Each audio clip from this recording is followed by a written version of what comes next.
everybody, this is Ali from Vintage Page Designs, and today we're going to be talking about book covers, specifically hard book covers, the sort of independent kind that you would use to stitch, say, a Coptic stitch book. And when we talk about creating nice covers, the kind of things we mean are nice neat corners such that none of the bookboard underneath shows, and some nice even end pages. So that is the goal. Let me just show you another one. So it's a nice even cover, no air bubbles. The edges are all nice, the corners are all neat, and then the end sheet sort of evenly placed. So that's what we're aiming for, but it can be pretty tricky when you first start out making books. It can be challenging, and the best advice I have is just to practice and to follow some of the tips that I'm going to show you today, and hopefully they will help get you to the kind of covers that you're proud of. So first out, the first tip for making good book covers is to prepare the book board. Now you definitely want to use book board, not sort of cheap chipboard that you get, say, from the back of a watercolor pad. It's sometimes called Davy board. That is the brand name. You could also use mat board or museum board, just something that's pH neutral and that is not going to warp when the glue gets it wet. So here we have our piece of book board. My book is going to be a 4-inch by 6-inch book. The spine is going to be here, so I want to make sure that my grain is running in this direction, and I can feel that it is. I will link below to a video which will help you figure out grain. So you want to use book board, you want to make sure the grain is going in the correct direction. You also want to make sure it's square. Because before we cut it down, if we are cutting down a book that isn't square, then the whole cover is not going to be square and it's going to be slightly off. So this is already 4 inches across, and that is about 10 centimeters. Then we're going to cut it to 6 inches in length, which is about 15 centimeters. I'm going to use my square and mark it, but I'm going to use my metal ruler to cut at 6 inches, and I'm going to just double check that that is square before I make the cut, and it is.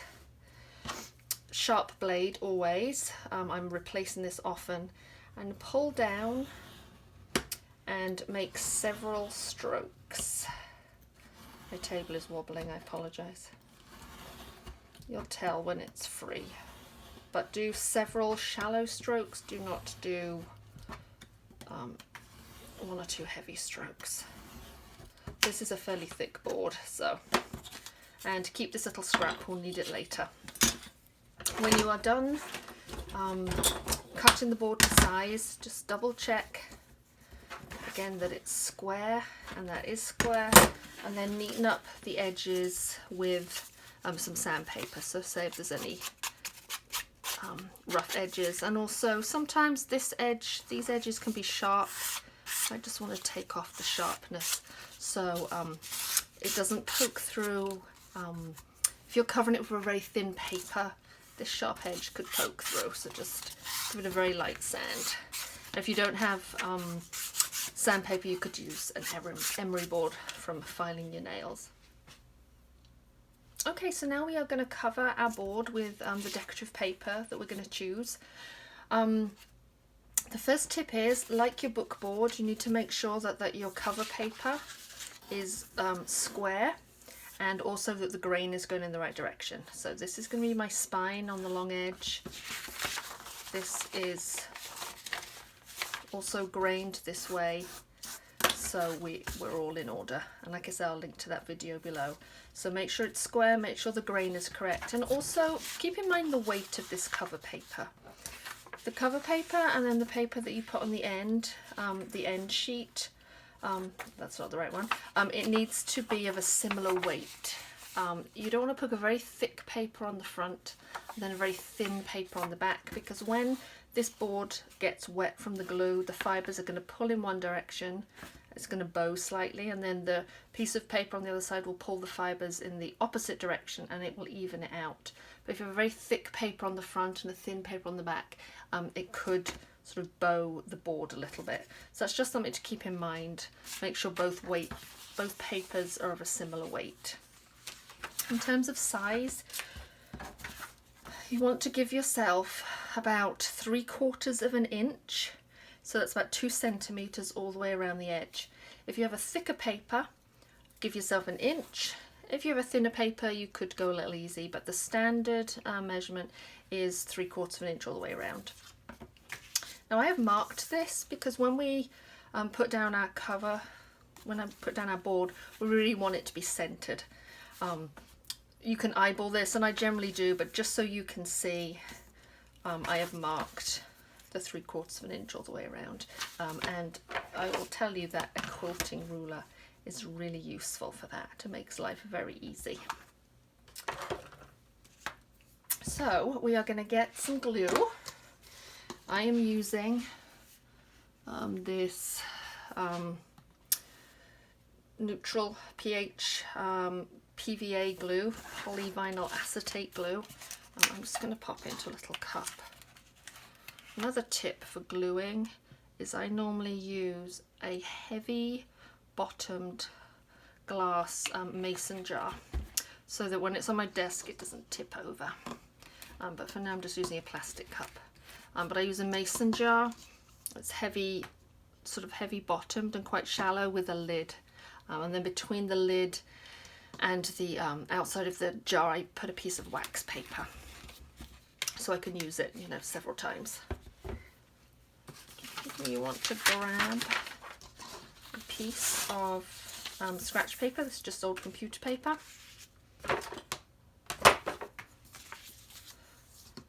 I'm going to put down my glue just within this square.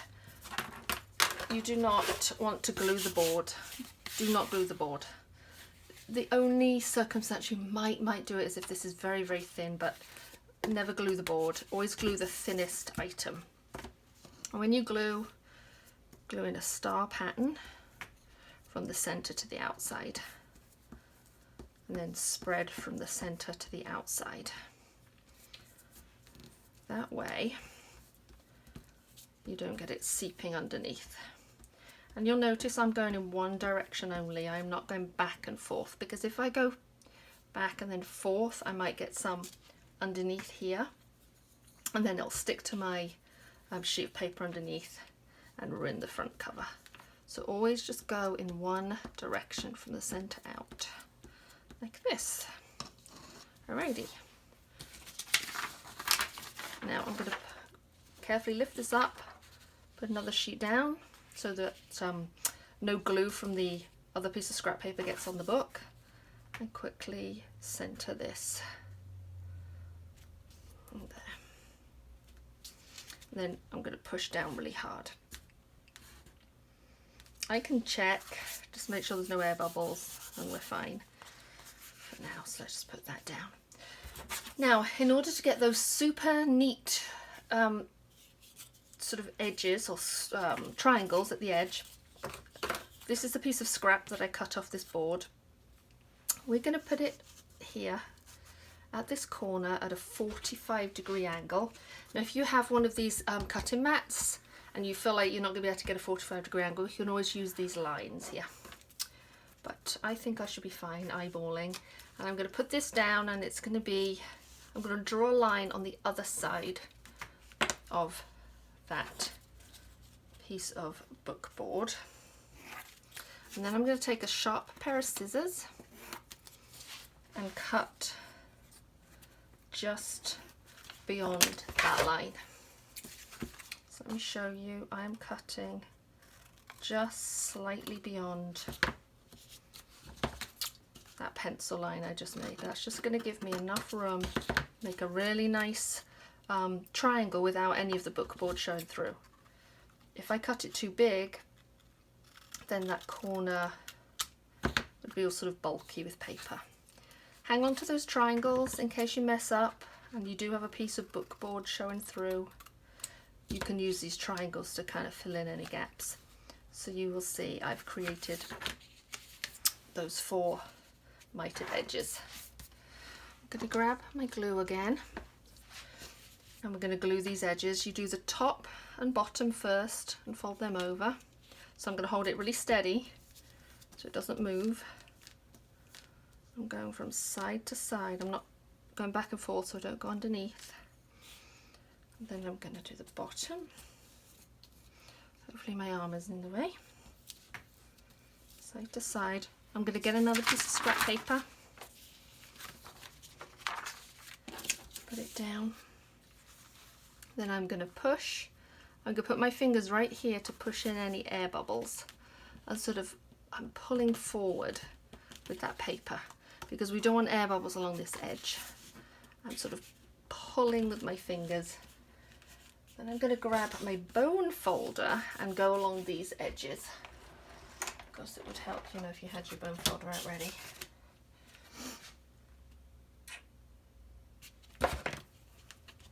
Here it is. Okay, so I'm smushing down this edge with my bone folder. Then I'm also going along this top edge here to make sure that there are no air bubbles. So press down and then press down, sort of rubbing along this edge so there's no air bubbles. Next we're going to do this edge.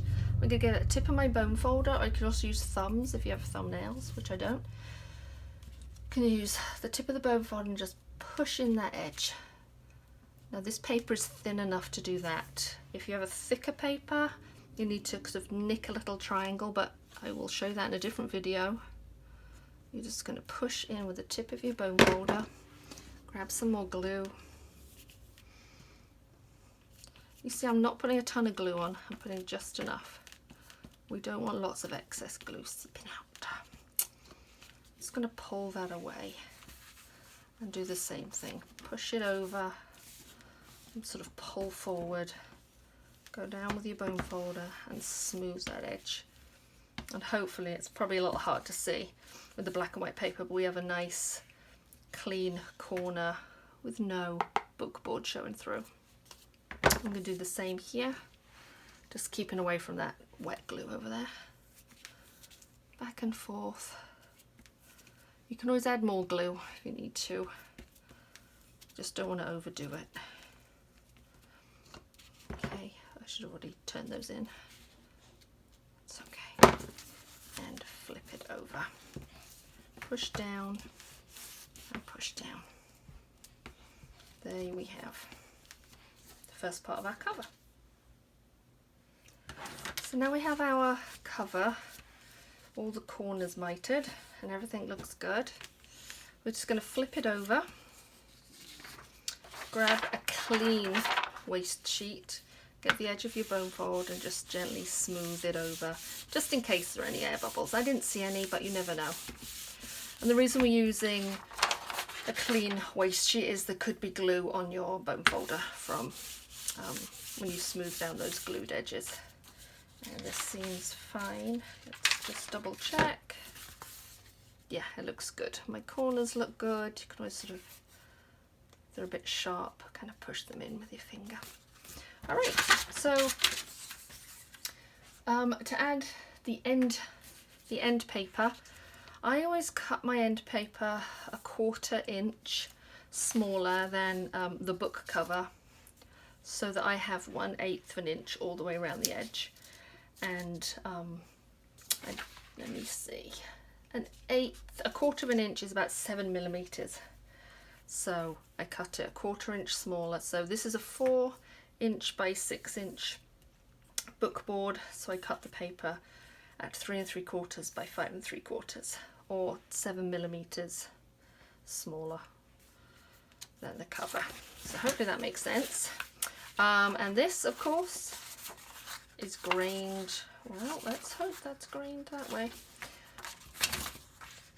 Now, let's say I'm not sure which way the grain goes.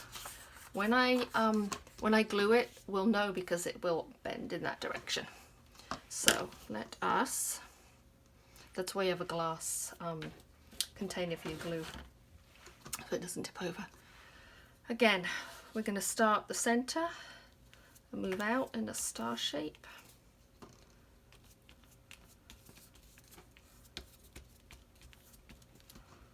Yep, it looks like it is bending in the right direction. So that's actually a really good test. See how the end sheet is curling inwards. Just going to put my nail there, spread it out. So it's curling in, that means the grain is going in that direction. So that is a good thing, and that's what we're looking for. Carefully lift this up, put this down. I'm just going to let it relax for a second. So I'm going to put it this way. And then we're going to use our eyeballs to center this on the back of the cover. And you've got a little bit of time to get it just right. A little extra glue there. Because I had a little bit of extra glue there, I'm going to grab another clean waste sheet and smooth it down.